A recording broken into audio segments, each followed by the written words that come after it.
रख हौसला वो मंजर भी आएगा, प्यासे के पास चलकर समंदर भी आएगा। थक कर ना बैठ ऐ मंजिल के मुसाफिर, मंजिल भी मिलेगी और जीने का मजा भी आएगा। तो आइए, स्वागत है आपके अपने YouTube चैनल नौकरी एक्सप्रेस में, और मैं शहंशाह यादव आप लोगों के बीच आयत का शानदार क्लास लेकर आया हूँ। और हाँ, इस क्लास में सवाल के नक्श को तोड़ के रख देना। तो आइए पहले 5 मिनट आयत के कॉन्सेप्ट को पढ़ लेते हैं, उसके बाद सवाल के गर्दन को तोड़ के रख देना। पूरा आयत का सवाल आज के क्लास में खत्म करते हैं। देखिएगा कॉन्सेप्ट, ध्यान दीजिएगा। यह रहा आपका आयत। ये क्या है? आयत। तो आयत में लंबाई और चौड़ाई होता है। तो देखिए, लंबाई कौन होगा और चौड़ाई कौन होगा, इसको समझिएगा। तो आयत में जो बड़का भुजा होगा वो लंबाई होगा, बड़का भुजा लंबाई और छोटका भुजा चौड़ाई। तो देखिए, ये आपका बड़ा वाला भुजा है तो ये लंबाई हो जाएगा, इधर से ये आपका चौड़ा। अब आप देखिएगा तो आपको पता चलेगा, जैसा ऊपर वाला भुजा है वैसा ही नीचे वाला भुजा है। तो ये लंबाई तो ये भी क्या होगा? लंबाई। इधर चौड़ाई तो इधर भी चौड़ाई। बात तो गौर से समझिएगा। आयत का आमने सामने वाला भुजा आपस में बराबर होता है। तो जितना इस भुजा का लंबाई होगा उतना ही इसका लंबाई होगा। अब देखिए, इसके सामने ई वाला पड़ रहा है, तो जितना लंबाई इस भुजा का उतना ही इस भुजा का लंबाई। बात समझ में आया कि नहीं? आ गया हो। अब देखिए क्या है, ये लंबाई तो ये हो लंबाई, चौड़ाई तो ये भी चौड़ाई। बात समझ गए? अब देखिए, आयत का 2 विकर्ण होता है। आयत के कै गो विकर्ण होता है? 2। तो कोना कोनी मिला दीजिएगा तो विकर्ण हो जाएगा। ई कोना से ई कोना मिलाएंगे विकर्ण, एगो विकर्ण हो गया और एगो विकर्ण आपका ई वाला हो जाएगा। तो आयत में 2 विकर्ण होता है। कै गो विकर्ण होता है? 2 विकर्ण। आयत में 2 विकर्ण होता है और दोनों विकर्ण का लंबाई आपस में बराबर होता है। बात समझ गए? देखिए, इसका नाम दे देते हैं, ABCD आयत। तो इसमें 2 विकर्ण कौन कौन हुआ? एगो विकर्ण आपका AC हो गया और दूसरा विकर्ण आपका BD हो गया। तो AC और BD विकर्ण है, ये दोनों आपस में बराबर होता है। क्या होता है? बराबर। तो आयत में ऊपर का नीचल का बराबर और साइड वाला दोनों बराबर, मतलब AB भुजा के बराबर DC भुजा होगा और AD के बराबर BC होगा। इतना बात क्लियर है। दोनों विकर्ण बराबर और आमने सामने वाला भुजा बराबर। अब हम लोग क्या करेंगे, आयत का क्षेत्रफल, परिमाप और विकर्ण निकालते हैं। फॉर्मूला सब का जान लेते हैं, एकदम नस को तोड़ लेते हैं सारे कॉन्सेप्ट का। चलिए देखिए,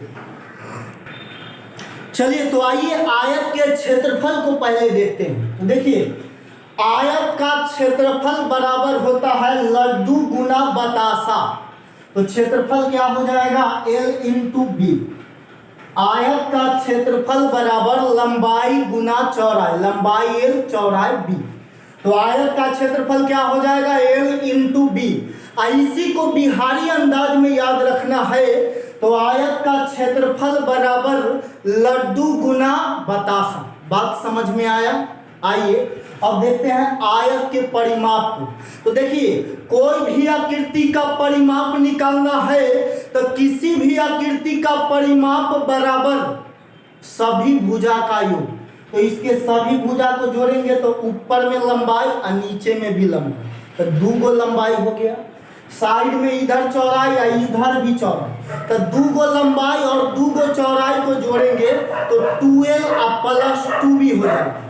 और 2 को कॉमन ले लेंगे तो 2 × L + B हो जाएगा परिमाप। तो आप कह सकते हैं कि आयत का परिमाप बराबर 2 इंटू एल प्लस बी। इसको बिहारी में कैसे पढ़ेंगे? तो आयत का परिमाप बराबर 2 इंटू लड्डू और प्लस में बतासा। समझ गए? अब आइए आयत के विकर्ण को देखते हैं। आयत का विकर्ण तो देखिए, विकर्ण AC निकालिए और चाहे विकर्ण BD निकालिए, दोनों बात एक के होता है, क्योंकि दोनों विकर्ण आपस में क्या होता है? बराबर होता है। आइए ध्यान दीजिए, आयत का विकर्ण बराबर होता है अंडर रूट लड्डू का स्क्वायर प्लस में बतासा का स्क्वायर। आयत का विकर्ण बराबर लंबाई का स्क्वायर और प्लस में चौड़ाई का स्क्वायर और ऊपर से टोपी पहना देंगे। टोपी का मतलब रूट चढ़ा देंगे। बात समझ गए होंगे? एक बार देख लीजिएगा इसको विकर्ण। आयत का विकर्ण बराबर लड्डू का स्क्वायर और प्लस बतासा का स्क्वायर, ऊपर में टोपी पहना देंगे। ठीक है, तो हम उम्मीद करते हैं कि फॉर्मूला समझ में आ गया होगा। अब सवाल के नस को तोड़ते हैं। आइए देखिए सवाल। तो चलिए, और एक चीज गौर कर लीजिएगा, हम छोटका छोटका सवाल नहीं पढ़ाते हैं। अभी के एग्जाम का जो पैटर्न है उसी लेवल से मैं आपको सवाल कराता हूं। आइए पहला सवाल कहता है, एक आयत के विकर्ण की लंबाई छोटी भुजा से 3 गुना है। ध्यान दीजिएगा, गौर कीजिएगा। कह रहा है विकर्ण का लंबाई छोटका भुजा का 3 गुना।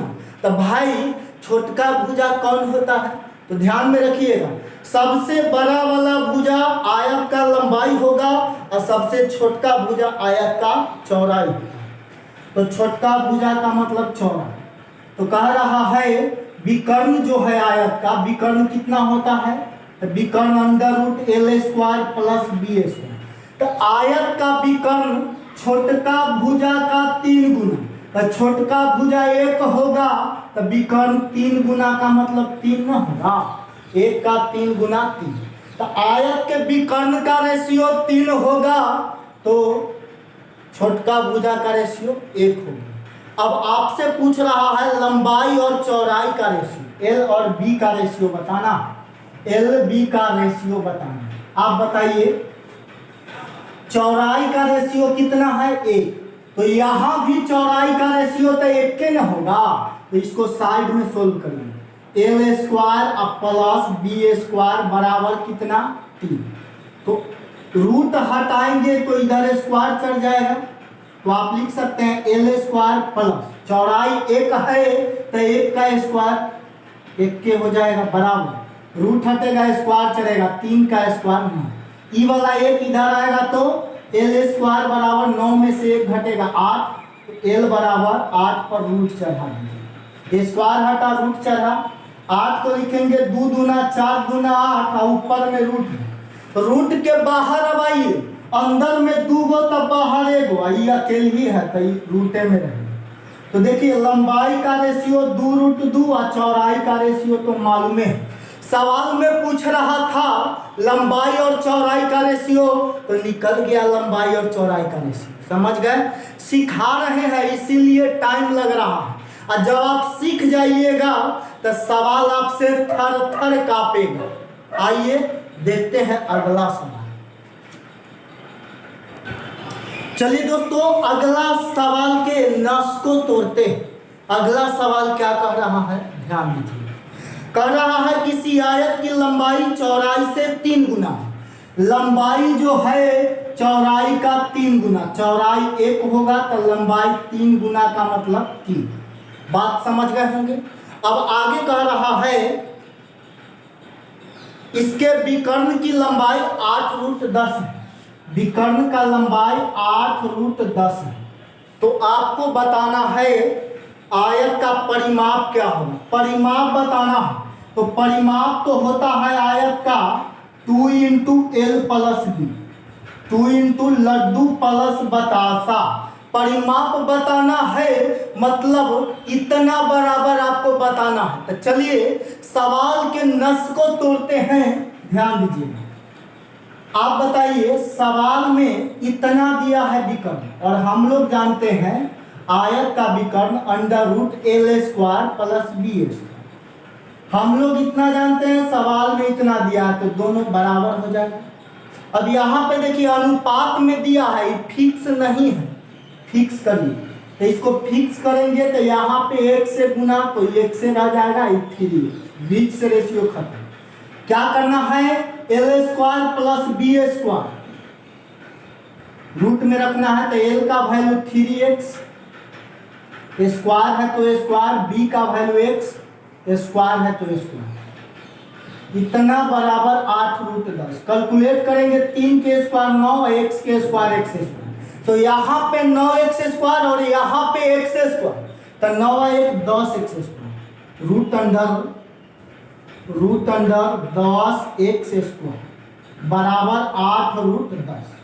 अब आप बताइए, x 10 का तो वर्गमूल नहीं निकलता है, 10 का पूरा वर्गमूल नहीं निकलेगा, x स्क्वायर का निकल जाएगा, स्क्वायर है तो बाहर एगो आ जाएगा और 10 रूटे में रहेगा, इतना बराबर 8√10। √10 से √10 खत्म, तो x बराबर कितना हो गया 8, x बराबर 8, तो x बराबर 8, तो चौड़ाई 8 हो गया, लंबाई 3x है, तो x 8 तो 3x बराबर 8 3 24। बात समझ में आया कि नहीं?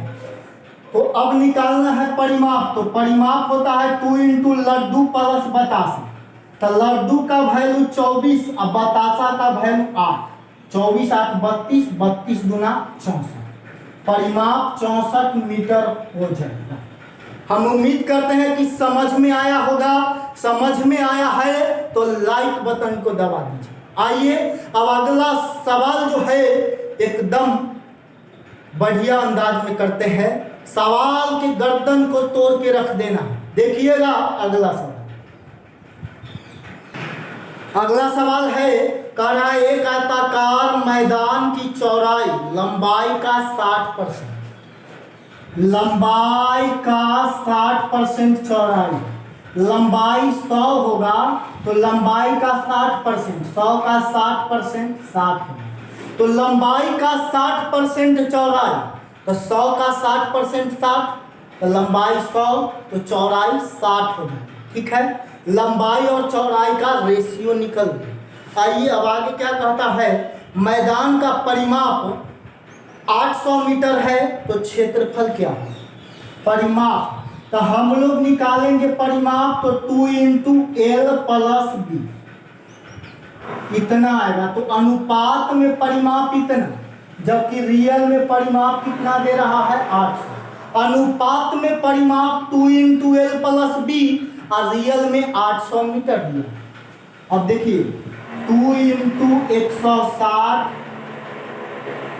बराबर 800, कैलकुलेट करेंगे, ये 5 बार में कटा, 2 बराबर 5 तो 1 बराबर 5/2, 1 बराबर 5/2। सवाल में पूछ रहा है मैदान का क्षेत्रफल क्या है, तो देखिए क्षेत्रफल निकालना है तो क्या आपको लंबाई और चौड़ाई मालूम है? नहीं, अब निकल जाएगा, अब लंबाई भी निकलेगा और चौड़ाई भी। लंबाई निकालना है तो देखिए 100 बराबर निकलेगा, 1 बराबर 5/2, तो 100 बराबर 100 गुना 5/2, 50 हुआ, 50 × 5 250, तो लंबाई 250 मीटर हो गया। चौड़ाई निकालते हैं, 1 बराबर 5/2, तो 60 बराबर 60 गुना 5/2, 30 × 5 150, चौड़ाई हो गया 150 मीटर।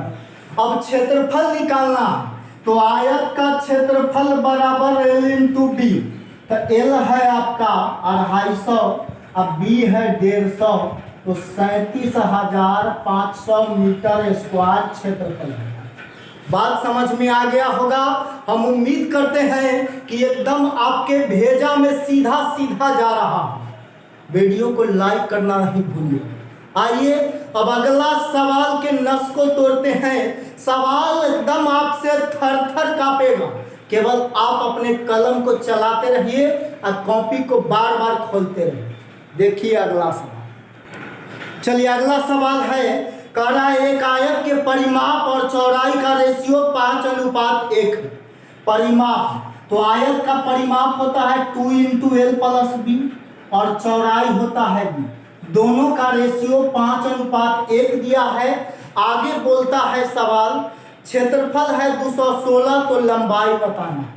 आयत का क्षेत्रफल 216 है, तो लंबाई बताना है। क्षेत्रफल दिया है 216। ध्यान दीजिए, यहां से हम लंबाई निकाल सकते हैं। चौड़ाई का रेशियो क्या है? 1। चौड़ाई क्या है? 1। तो आप कह सकते हैं 2 इंटू एल प्लस बी बराबर 5, जिसमें चौड़ाई 1 होगा, तो यहाँ पे वैल्यू 1 पुट करेंगे, तो 2 इंटू एल प्लस 1 बराबर 5। ठीक है, ये वाला 2 साइड चेंज करेगा तो बट्टा में आ जाएगा 5/2। तो एल प्लस 1 बराबर 5/2 का मतलब 2.5, तो एल बराबर ई वाला एक साइड चेंज करेगा 2.5 माइनस 1 बराबर 1.5, तो लंबाई का रेशियो 1.5 है।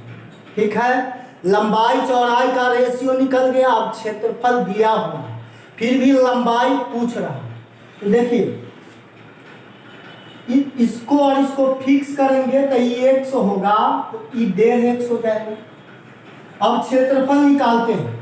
क्षेत्रफल यहाँ पे इतना दिया है, हम लोग निकालेंगे तो लंबाई गुना चौड़ाई हो जाएगा बराबर इतना। बात समझ गए? अब देखिए यहाँ पे x² बराबर x इतना के गुना वाला साइड चेंज करेगा, भाग में आएगा, ये पॉइंट हटेगा, ऊपर 0 चलेगा, ऊपर एगो 10 चला जाएगा ना। 5 गुना 10, 5 किया 15, 3 से काटेंगे, 3 से 72 बार, तो x² बराबर 72 गुना 2, तो x² बराबर 72 गुना 144, जो 12 का स्क्वायर होता है। x बराबर 12 घात बराबर, तो बेस बराबर x बराबर 12 होगी। पूछ रहा है लंबाई, लंबाई 1.5x है, तो 1.5 गुना x का वैल्यू 12, 18 मीटर लंबाई हो गया आपका आंसर। सवाल केवल घुमाया था, तो हम भी छोड़ेंगे थोड़े सवाल, एकदम गर्दन पकड़ के सवाल को हम लोग भी घुमा देंगे। आइए अब अगला सवाल की। चलिए अगला सवाल है, एक आयताकार तालाब के आधार का क्षेत्रफल 2400 वर्ग मीटर और कह रहा है उसकी भुजाएं 3:2 के अनुपात में है। आगे कह रहा है उसके चारों ओर 4.5 रुपया प्रति वर्ग मीटर की दर से फूल लगाने का खर्च क्या है। देखिए चारों ओर फूल लगाना, ये आयताकार तालाब है, इसके चारों तरफ फूल लगाएंगे, चारों तरफ। तो चारों तरफ फूल लगाइएगा तो आप इसके परिमाप पर में फूल लगाइएगा। चारों तरफ का मतलब परिमाप पर फूल लगाएंगे, तो उसका खर्च टोटल कितना गिरेगा यह बताना। इसको हम फिक्स करेंगे तो ये 3x और 2x हो जाएगा, फिक्स हो गया। अब देखिए क्षेत्रफल इतना दिया है, हम लोग जानते हैं आयत का क्षेत्रफल बराबर L इंटू बी बराबर 2400। यहाँ से क्षेत्रफल निकलेगा तो 3x गुना 2x बराबर 2400। 3 दुना 6, 6 से ही 400 बार में कटेगा, x² बराबर 400, तो x² बराबर 400 का मतलब 20 का स्क्वायर, तो x बराबर 20 हो जाएगा। तो लंबाई आपका 20 की है 60, 3x का मतलब 3 गुना 20, चौड़ाई 2x का मतलब 2 गुना 20, 40। लंबाई चौड़ाई मालूम होगी। अब जो फूल लगेगा वो परिमाप पर लगेगा, तो परिमाप क्या हो जाएगा 2 इंटू एल प्लस बी, तो 2 इंटू एल प्लस बी, 60, 40, 100, 100 गुना 200 मीटर। अब देखिए परिमाप है 200 मीटर, इसी पर फूल लगेगा। चारों तरफ फूल लगाने का मतलब क्या है, परिमाप पर फूल लगाना। अब देखिए कह रहा है 1 मीटर में फूल लगाइएगा तो 4.5 रुपया लगेगा, तो 200 मीटर में लगाइएगा तो कितना लगेगा, 1 मीटर में 4.5 रुपया, तो 200 मीटर में कितना लगेगा, 200 गुना 4.5, पॉइंट हटेगा बटा 10, 1 0 से 1 0 खत्म, 900 रुपया। तो चारों तरफ तालाब के फूल लगाने का खर्च कितना आएगा, 900 रुपया। सवाल को नेस्ते नाबूद कर दिया गया है, दौरा दौरा के पाकिस्तान तक भेज दिए हैं। आज का क्लास यहीं पे एंड होता है। वीडियो अच्छा लगा है तो लाइक शेयर और कमेंट जरूर करिएगा। मिलते हैं अगले वीडियो में। Thank you, best of luck, bye, जय।